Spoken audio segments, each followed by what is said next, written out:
ಇಲ್ಲಿ ತನಕ ರಾಜಕೀಯ ಚರ್ಚೆಗಳನ್ನು ಮಾಡ್ತಾ ಇದ್ವಿ, ಆರೋಗ್ಯಕ್ಕೆ ಸಂಬಂಧಪಟ್ಟಂತೆ ಚರ್ಚೆಗಳನ್ನು ಮಾಡಿದ್ವಿ. ಬಟ್ ಇವತ್ತು ಬಹಳ ವಿಶೇಷವಾಗಿ ನಂಬುವಂಥವರ ಸಂಖ್ಯೆ ತುಂಬ ಇದೆ. ಇದು ಹಾಗಲ್ಲ ಹೀಗೆ ಅಂತ ಹೇಳುವಂಥವರ ಸಂಖ್ಯೆಯೂ ಕೂಡ ಅಲ್ಪ ಸ್ವಲ್ಪವನ್ನು ನೋಡಿದ್ದೀವಿ ನಾವು. ಅದು ಈ ದೆವ್ವ ಮತ್ತು ದೇವರಿದ್ದಾರೆ, ಅದನ್ನು ಡಾಕ್ಟರ್ಗಳೇ ಒಪ್ಕೊಬಿಟ್ಟಿದ್ದಾರೆ, ಇಲ್ಲ ಅಂತಲ್ಲ.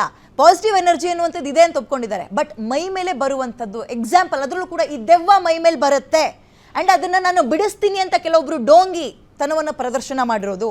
ಆ್ಯಂಡ್ ದೇವರು ಮೈ ಮೇಲೆ ಬರುವಂಥದ್ದು ಎಷ್ಟರ ಮಟ್ಟಿಗೆ ನಿಜ, ಇದ್ರ ಬಗ್ಗೆ ವೈಜ್ಞಾನಿಕವಾಗಿ ಮತ್ತು ಆಧ್ಯಾತ್ಮಿಕವಾಗಿ ಎರಡರ ಬಗ್ಗೆಯೂ ಕೂಡ ಇವತ್ತು ನಾವು ವಿಶ್ಲೇಷಣೆಯನ್ನು ಜೊತೆಗೆ ಚರ್ಚೆಯನ್ನು ಕೂಡ ಮಾಡ್ತಾ ಹೋಗೋಣ. ಇದೇ ಹೊತ್ತಿನ ವಿಶೇಷ ದೆವ್ವಕ್ಕೆ ಬಲಿ. ನಾನು ವಿದ್ಯಾ ಮಲ್ನಾಡ್.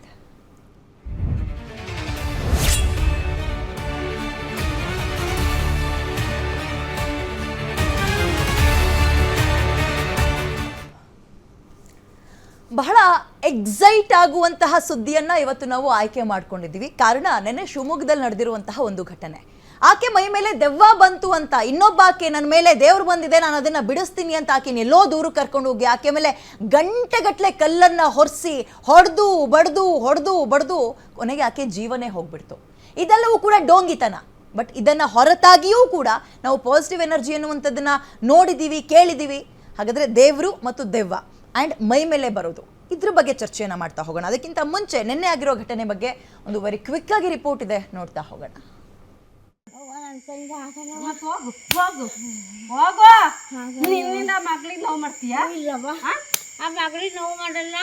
ಮೈ ಮೇಲೆ ಸೇರಿದ್ದ ದೆವ್ವವೇ ಹೋಗು ಹೋಗು ಅಂತ ಆಕೆ ಕೋಲಿನಿಂದ ಹಲ್ಲೆ ಮಾಡ್ತಾನೇ ಇರ್ತಾಳೆ. 10 ನಿಮಿಷ, ಅರ್ಧ ಗಂಟೆ, 1 ಗಂಟೆ ಅಲ್ಲಲ್ಲ, ಬರೋಬ್ಬರಿ ಅರ್ಧ ರಾತ್ರಿಯವರೆಗೂ ಕೋಲಿನಿಂದ ಹೊಡೆದು ಚಿತ್ರ ಹಿಂಸೆ ಮಾಡ್ತಾರೆ. ನನ್ನ ಮೇಲೆ ದೇವರು ಬರುತ್ತೆ ಅಂತ ಮಹಿಳೆ ಕೋಲಿನ ಹೊಡೆತಕ್ಕೆ ಅಲ್ಲಿ ಆತ್ಮ ಹೋಗಲ್ಲ, ಬದಲಾಗಿ ಅಲ್ಲಿ ಹೋಗೋದು ಮತ್ತೋರ್ವ ಮಹಿಳೆಯ ಪ್ರಾಣ.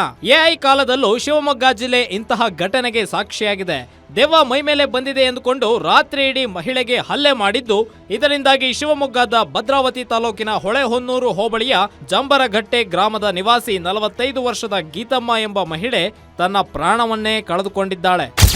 ಆದವ್ರು ನನ್ನ ಸ್ವಂತ ಅಕ್ಕನೆಯ. ಇವನಿಗೆ ಸಂಜು ಅನ್ನೋನಿಗೆ ಹೇಳಿ ಅವನಿಗೆ ಒಂಥರ ಮಂಕು ಬೂದಿ ಏರಿಸ್ಬಿಟ್ಟಿದ್ದಾರೆ. ಮಂಕು ಬೂದಿ ಏರಿಸಿ ಅದು ಮಕ್ಕಳು ಅಂದರೆ ನಿಮ್ಮ ಅಮ್ಮಗೆ ನಾನೇ ಸರಿ ಮಾಡ್ತೀನಿ, ಎಲ್ಲೂ ಹೋಗ್ಬೇಡ ನೀನು. ಅವನು ಹೇಳಿ ಫುಲ್ಲು ಅದು ತಲೆ ಕೆಡಿಸ್ಬಿಟ್ಟಿದ್ದಾಳೆ. ಆಕೆ ಫುಲ್ಲು ತಲೆ ಕೆಡಿಸಿ ಅಂದರೆ ನಮಗವನು ಫೋನ್ ಮಾಡಿ ಹೇಳಿಲ್ಲ, ಅಣ್ಣ ಹಿಂಗೆ ಬರ್ರಿ ಹಿಂಗೆ ಮಾಡ್ತಾಯಿದ್ದೀವಿ ಅಂತೇಳಿ ಆ ಥರ ಇದು ಮಾಡಿದ್ದಾರೆ. ಅಕ್ಕಪಕ್ಕದಲ್ಲಿ ಇದ್ದವರಿಗೂ ಅಂದರೆ ಬೈತ್ ಕಳಿಸ್ಬೇಕು ಅವನು. ಈಗ ಅಂದರೆ ನೀವು ಬಂದಿರಾ ಊರು ನಿಮಗೆ ನಮ್ಮನೆ ವಿಚಾರ ಆ ಥರ ಮಾಡಿಬಿಟ್ಟಿದ್ದಾನೆ. ಥರ ಮಂಕ್ ಆಗ್ಬಿಟ್ಟಿದ್ದಾನೆ ಅವನು. ಅಂದಹಾಗೆ ಕಳೆದ ಕೆಲ ದಿನಗಳಿಂದ ಜಂಬರಘಟ್ಟೆ ಗ್ರಾಮದ ಗೀತಮ್ಮ ಆರೋಗ್ಯ ಸಮಸ್ಯೆ ಅನುಭವಿಸುತ್ತಿದ್ದು ಆಸ್ಪತ್ರೆಗೆ ಸಹ ಹೋಗಿ ಬಂದಿದ್ರು. ಈ ನಡುವೆ ಆರೋಗ್ಯ ಮತ್ತಷ್ಟು ಬಿಗಡಾಯಿಸಿದ್ರಿಂದ ಸ್ಥಳೀಯರು ತರಹೇವಾರಿ ಮಾತನಾಡಿಕೊಳ್ತಿದ್ರು. ಗೀತಮ್ಮನಿಗೆ ದೆವ್ವ ಮೆಟ್ಕೊಂಡಿದ್ದೆ, ಹೀಗಾಗಿಯೇ ಸಮಸ್ಯೆ ಆಗ್ತಿದೆ ಎಂದು ಮಾತನಾಡ್ಕೊಳ್ತಿದ್ರು. ಇದನ್ನೇ ಬಂಡವಾಳ ಮಾಡಿಕೊಂಡ ಅದೇ ಗ್ರಾಮದ ಇನ್ನೋರ್ವ ಮಹಿಳೆ ಆಶಾ ದೆವ್ವ ಬಿಡಿಸ್ತೇನೆ ಎಂದು ಗೀತಮ್ಮನ ಜೀವವನ್ನೇ ಬಿಡಿಸಿದ್ದಾಳೆ. ತಾಯಿಗೆ ಒಳ್ಳೆಯದಾಗಲಿ ಎಂದು ಆಕೆಯನ್ನ ಆಶಾಳ ಬಳಿ ಕರೆದೊಯ್ದ ಮಗನೇ ತಾಯಿಯ ಸಾವಿಗೆ ಇಂದು ಕಾರಣವಾಗಿ ಹೋಗಿದ್ದಾನೆ. ಅಂತಂದ್ರೆ ಸರ್ ದೆವ್ವ ಹಿಡ್ದಿತ್ತೆ ಅಂತ ಹೇಳಿದ್ರು, ನಮಗೂ ಗೊತ್ತಿಲ್ಲ ಸರ್ ದೆವ್ವ ಹಿಡ್ಕೊಂಡಿತ್ತೆ ಅಂತ.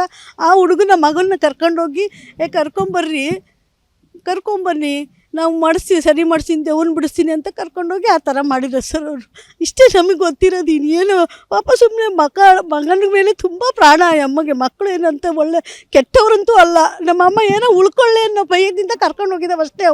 ಅವರು ಕೊಲೆ ಮಾಡೋಣ ಅಂತ ನಾವು ಹೇಳೋಕ್ಕೆ ಸಾಧ್ಯನೇ ಇಲ್ಲ. ಮಕ್ಕಳಾದ್ರೆ ಯಾರಾದ್ರೂ ಕೊಲೆ ಮಾಡ್ತಾರಾ? ತಾಯಿನ ಮಾಡಲ್ಲ. ಈ ಥರ ಆಗಿದೆ ಸರ್, ಅಷ್ಟೇ ನಮಗೆ ಗೊತ್ತಿರೋದು, ಇನ್ನೇನು ಗೊತ್ತಿಲ್ಲ ಸರ್. ಇದರ ಬೆನ್ನಲ್ಲೇ ಹೊಳೆಹೊನ್ನೂರು ಠಾಣೆ ಪೊಲೀಸರು ಸೊಮೋಟೋ ಕೇಸ್ ದಾಖಲಿಸಿಕೊಂಡಿದ್ದು 3 ಬಂಧಿಸಿದ್ದಾರೆ. ಒಟ್ಟಾರೆ ದೇವರು ಬಂದ ಮಹಿಳೆ ದೆವ್ವ ಬಿಡಿಸುವ ವಿಚಾರ ಸಾಕಷ್ಟು ಚರ್ಚೆ ಆಗ್ತಿದ್ದು, ಇಂತಹ ಮೌಢ್ಯಾಚರಣೆಗಳ ವಿರುದ್ಧ ಸಾಕಷ್ಟು ಆಕ್ರೋಶ ವ್ಯಕ್ತವಾಗ್ತಿದೆ. ಸರ್ಕಾರ ಹಾಗೂ ಪೊಲೀಸ್ ಇಲಾಖೆ ಇಂತಹ ಮೌಢ್ಯಾಚರಣೆಗಳಿಗೆ ಈಗಲಾದರೂ ಬ್ರೇಕ್ ಹಾಕಬೇಕಿದೆ. ಕ್ಯಾಮರಾಮನ್ ಸಾವನ್ ಜೊತೆ ನವೀನ್ ಪುರ್ದಾಳ್, ಗ್ಯಾರಂಟಿ ನ್ಯೂಸ್, ಶಿವಮೊಗ್ಗ.